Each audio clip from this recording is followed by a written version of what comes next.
Hi everyone, welcome to another episode of Just Mumming. I'm your host Ashley Wong, and with me today is Suzanne Singh. She is a wife, she is a mother of 3, and she's a grandmother of 2. And today she'll be sharing with us her experiences throughout the different stages of motherhood. So I had recently shared on my Instagram that the beauty of motherhood really lies in the fact that with each stage comes a new set of struggles, but also a new set of joys, a new set of highs. So for me, the newborn stage was really tough. My daughter Isabel, she had colic and she would cry incessantly. Nothing we tried worked. We would rock her, we sing to her, we give her the gripe water, nothing worked. Fast forward to now, I am at the toddler stage, and my challenge now is the potty training. But as I said, it comes with the joys. So just the fact that her personality is really blooming, the fact that she's talking now, and just hearing her simply say mommy when I come home and she rushes to the door, mommy, mommy, is just, it makes it all worth it. So let's get right into it. Mrs. Singh, can you share with us some of the challenges, and the joys as well from the newborn to the toddler stage of what you can remember? I know it was a long time. It's been a very long time. Yes. I would say 32 years. Wow, yes. And so I really had to dig deep into the memory bank. Yes. To recall some of the struggles. Yes. Yes. Now, as you know, we live in the country, and Right. when I got married, moved Right. to Maypen. And so being away from my family and my support system was, I think, my greatest challenge. Mm-hmm. But thankfully, I did have help. I had paid help. Yes. And that really made it easier for me. Mm-hmm. Chelsea and Brittany are 18 months apart. Oh, that. So at one point you had 2 under 2? Yes. Wow. And so I needed help. Definitely. I needed full-time help. Yes. And Yeah. my recollection of those times were actually quite easy because I had that help.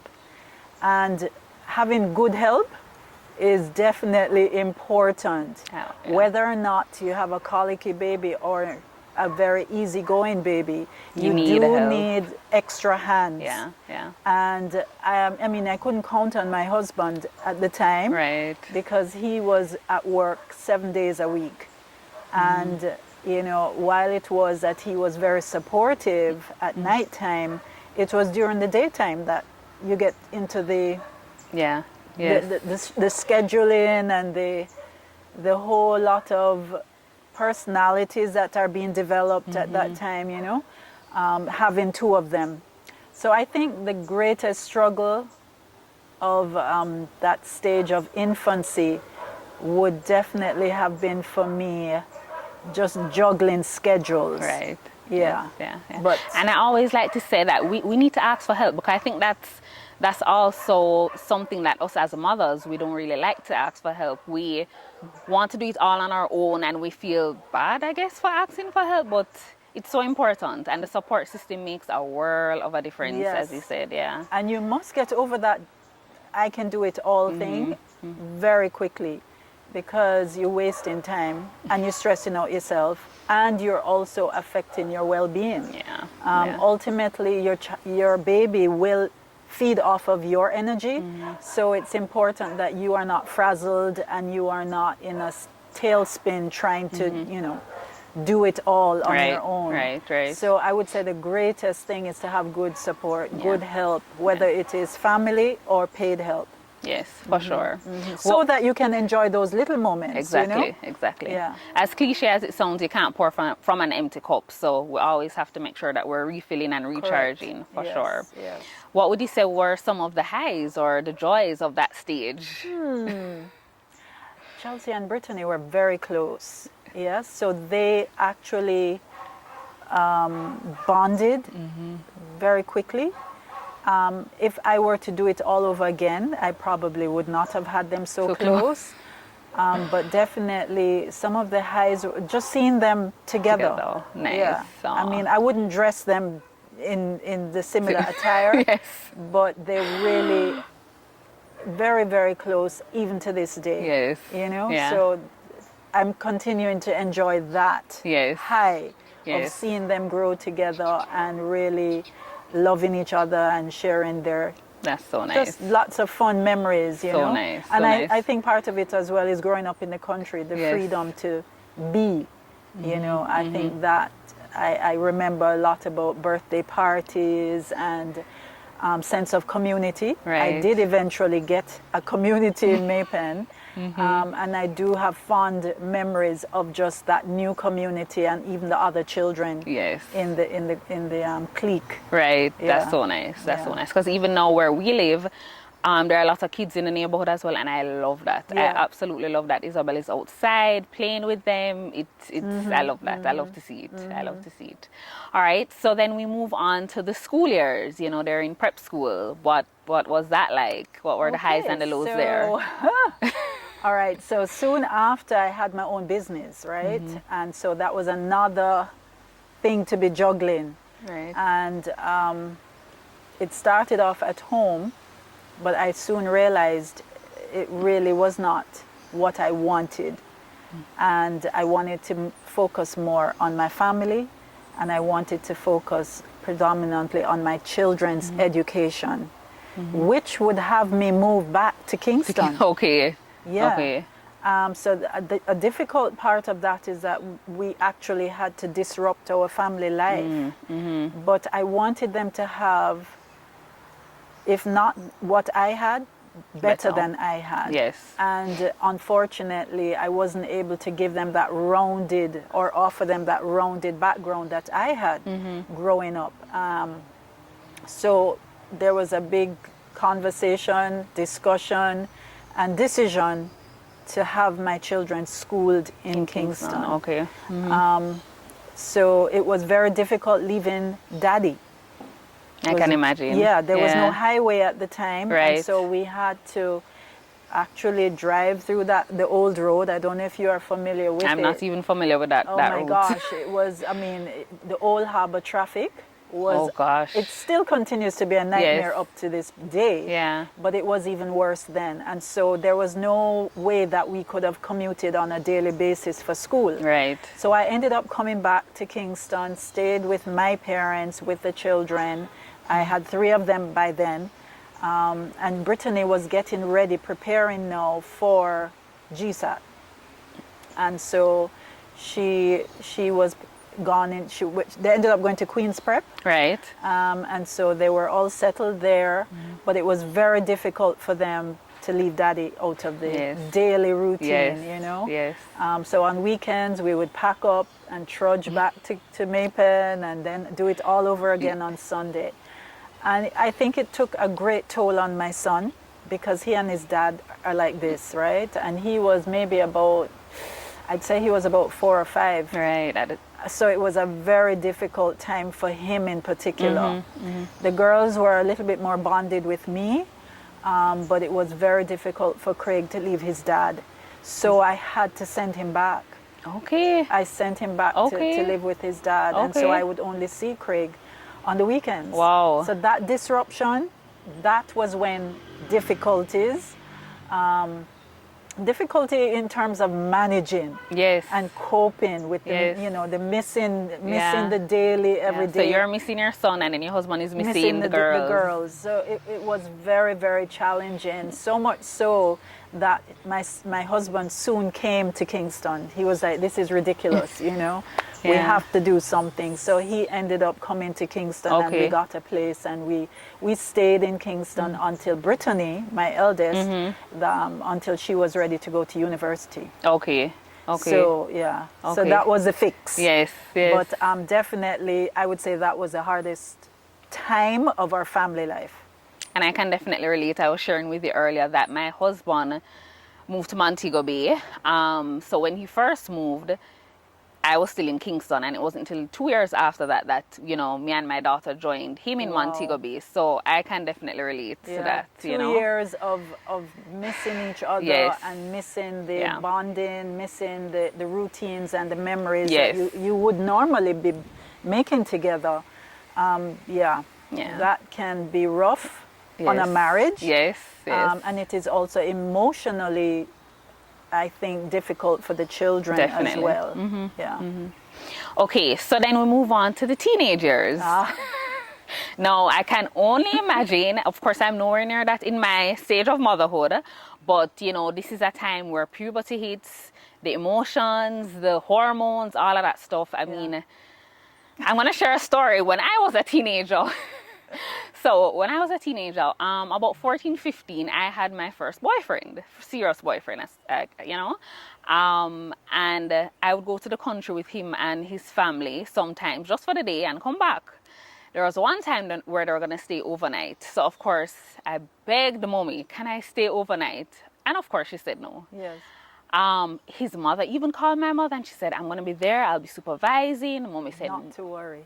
No, no, no. And I was so angry at mommy. So angry. I mean, I know that I'm a grown up and I have my daughter. If Isabel ever asks me to go to Montego Bay, or to go overnight with her boyfriend, hell no. You know what I mean? So I can only imagine the challenges of the teenagers. So please share, again, the challenges, the highs. Well, first of all, teenagers oftentimes think that they know it best. They know everything, and you know, parents are from dinosaur ages, you know, so we don't know what we're talking about, right? They seem to forget that we were once teenagers too, and so we kind of have another eye and another perspective, and so it's not just about parenting, but I know what you're up to kind of thing. So I think that dealing with attitude is probably the most testing thing that I can recall, where it's either that they're not speaking and they're not communicating because they're upset and mad at you for your input and your protection, and because they feel that, like I said earlier, they know it all. You know, so the testing of personalities and independence and the power struggle, I think would have been the most trying time and the most trying. I can only imagine. It's going to happen. It's going to happen because I can tell you, I don't know of any of my friends who have not gone that route, where you had to like put your foot down, you have to discipline, you have to set boundaries. And young people coming into their sense of self and independence, they just feel this is prison. And how dare you, you know, impose these restrictions. So the tussling, I think is probably the most difficult thing for that period of time. I would also say that I have seen, it has not been my own personal experience, but wanting to be your child's friend is a mistake, and something I would discourage your listeners. You know, when you get to that stage, oftentimes, and this is my psychology now tripping in, my counseling hat tripping in, that parents are parents and not friends. And so yes, you are going to come across that pushing back. But it is important that you maintain that position that I am the parent. You may not like it, you may not think that I know what I'm doing. However, I need to ensure that you understand I'm doing this because I love you. It is because I know what's going to happen around the corner, and I'm just being taking precautions. It's not that you are rebuffing and saying you are going to do this, but guess what? We have years of experience. We kind of have a pulse, and I think it's important as well too that you have a pulse of what is going on in the world today. Keep abreast of the culture swings, the highs, the lows of what takes place in the world, so that you can inform your teenagers and have that kind of conversation with them, so as to not kind of throw them to the wolves and say, you know, sink or swim kind of thing, but to be aware as a parent, as a mommy, to actually give wisdom, give advice, Yeah. so that they will understand that your advice is coming from a place of compassion Right. and not coming from a big stick kind of, I'm just going to restrain you and that's it. Right. Right. Let's not have any conversation about it. Yes. I believe the conversations are necessary, and it is also a part of building that mother-daughter, mother-son relationship. Yes. Yeah. Yeah. Okay. What about the joys or the highs of those years? Can you think of any? Wow. I think for me, I mean, you're totally digging deep into the memory bank, but I would say one of my greatest memories was when my daughters attended the same high school that I attended. Oh, okay. Okay. So I think it was just one of those cathartic moments when you're Yes. like, gosh, they're really following Yes. the pathway that I have created, and Yes. I have opened doors for them, and guess what? They're running with it. Yes. I think that was a very joyful experience for me.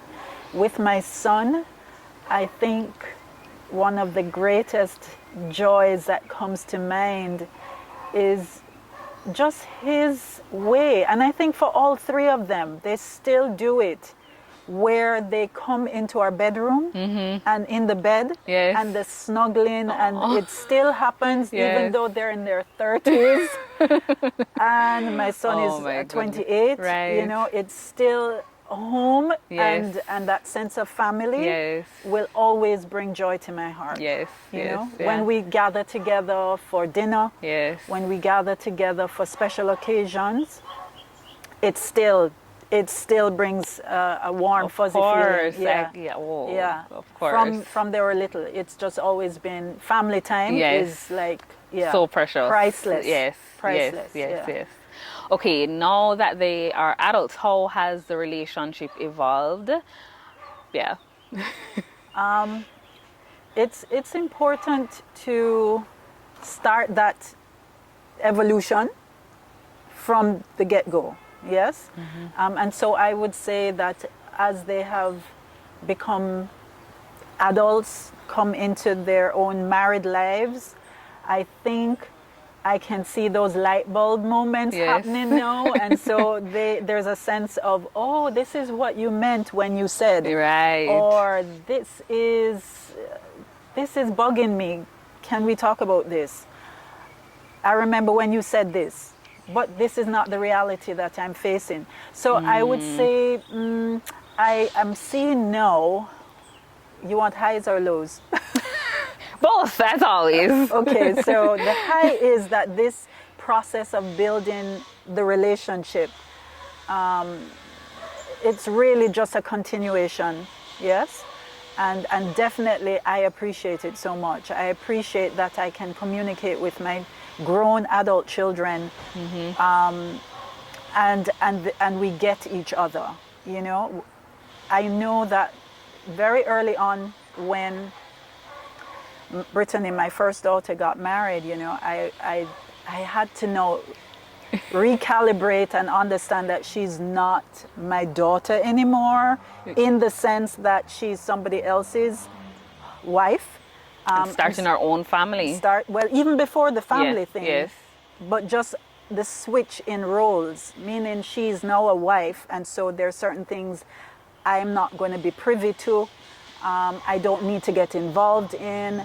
I'm not paying the bills anymore, kind of thing. So I find that I found that I had to kind of readjust Yes. and Yes. make some changes in how it was that we communicated. However, the communication was always there And always strong. and always strong. Yes. So for me, it was more about making an adjustment on my part, and definitely understanding that she's no longer, Yes. you know, Yes. I mean, she's still my baby girl, but Always will be. but I would definitely say that our conversations have stepped up as she has matured. Right. Yes. So it's fruitful. It is rich conversations. They're more in keeping with who she is today. Yes. And similarly with each one of my children. Right. It's who they are now. Yes. That definitely has caused me to know when to, how to. Yeah, before, in the teenage years, I think I was much more the mother child or the mother teenager. Now it's adult to adult with different ground rules. Yes. And so it's been good. Yes. Definitely there are times when you don't even have to speak Yes. when you get to this stage, because we know each other so well over the years that yes, you know when I'm upset. Right. Or it is that I need to give you some space. I can pick up the signals as well from any of my children to know, yeah, I need some space. Yes. Yeah. Yeah. So I think you kind of answered the next question, which was, so your two daughters have left home, so you're now just left with your youngest. So you're somewhat of an empty nester mom, but not quite just yet. But what is that like? This, in the sense that you no longer have a house full of children. You know what I mean? It's again, it's an adjustment, as you mentioned, right? Yes. Well, for sure, one of the greatest benefits is that I now have my husband. I have more quality time with him. Yes.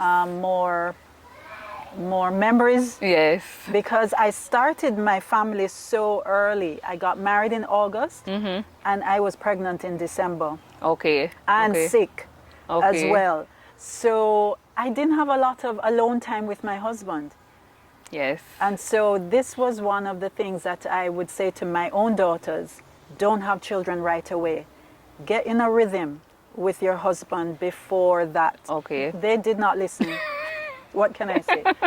I was one of those because I got married December 2017 and I had my daughter November 2018. Okay, so yeah. you were just like, Yes, yeah. yeah. So were they, right? Yes. So I would say that now, Yeah. having the two girls, they're in Kingston and they have children of their own, that I wouldn't say that my house is empty, and I wouldn't define the situation as empty nest, nester, yeah. because they're always in Macon. Right. And they're coming with grandchildren Yes. and they're coming with their friends. Yes. That has not stopped. Yes. My house was always Grand Central Station, Okay. where nice. all the kids in the neighborhood would gravitate. So that has not stopped. Okay. Okay. So it's and I'm sure not- you love that. Yeah, so there's always this vibe and this pulse that is in our home. And I think the children appreciate that. I'm calling them children, but they're adults. They still appreciate it and they still gravitate to it. So home is always home. That's right. That's right. And so there's a lot of activity and bubbling around our home in Maypen. Yes. Yes. My son, yes, he's still there. He is a grown man. And in my view, as a mommy, I believe that all boys who grow into men need to live on their own before they become husbands. Okay. Yes. Okay. So the fact that my own is still at home is a sore subject. I still would love him to, launch out on his own, but he's in no hurry, right? He has his own space. He Right. comes and he goes. Yes. And I give him his space. But the reason I give him his space is because of that very same thing. I want him to not be dependent on me, because he must know how to be a man. And if I mummy him still, it's not going to be good for his wife when that time comes. I understand. So I do give him his space. Yes. And so in that way, I might be an empty nester, Yes. but not in the true sense. Right. Understand. And he would not be down with the idea that I'm an empty nester. Okay, Because okay. he still has his space and he needs to know that I'm also monitoring that space. So it's still a balancing act that's happening. Yes, yes, Yeah, yes. Yeah. so Awesome. not really an empty nester. Not quite yet. Not No. quite yet. Okay. And my final question would be, what do you love most about being a grandmother? Wow. So your No. two grands, they are what ages again? Okay, so Logan, my first, Yes. he will be 3 in another month Okay. or 2, yeah, in Okay. March. Okay. And Zoe, she is a year old. Okay. Coming up, she'll be 13 months. Okay. So yeah, my joy with my grandchildren is actually spiritual. I'm a huge believer in legacy, inheritance, and not in the physical, natural sense, but more in the be fruitful and multiply way. And to actually see the multiplication has been my greatest joy, because I'm just like, wow, I look at my husband as well and like, look what we did. Yes. You know? Yes. And to see this next generation coming up, and the fact that we're alive to see it and to enjoy it, that is my greatest joy. Yes. You know, Yes. and just to watch them grow, it's been amazing. You know, it really is a gift. Yes. It really is a gift from God that I cherish. And I really pray that I will live to see them. Maybe as your grandmother, Yes. I will be able to see Great-grands. great grands Yes. as well, because Yes. I think that that cycle and that generational transaction is, it carries a lot of weight in the spirit, and so I trust in that they also will carry the same love and the same desire to serve God as my husband and I have instilled in our own children, that it will just carry on. Yes. So, you know, that's very important to me. Yeah. And that is, Yeah. Well, you have set a very strong foundation, so I'm sure that that will happen. Yeah. I trust God that it Yes, will. yes, Yeah. yes. Well, that's it for now, Mrs. Singh. Thank you so much for this discussion. I mean, as I said, I'm only at the toddler stage of motherhood, so it's always good to hear, you know, others' experiences and so on. So I really appreciate it. Yes. Thank you so very much. Thanks for having Of me. course. It's been a real privilege, and I course. hope that I would have helped somebody else Yes. by sharing. I'm sure you have. Take sure care you and have. thank you. Thank you. Thanks everyone for watching. Until next time. Bye-bye. Bye. I really hope you enjoyed that video. Please remember to like, share, subscribe, and don't forget to leave a comment as well. I really want to hear from you guys. Let's share, let's connect, let's build this Just Mommy community. Thank you so much again.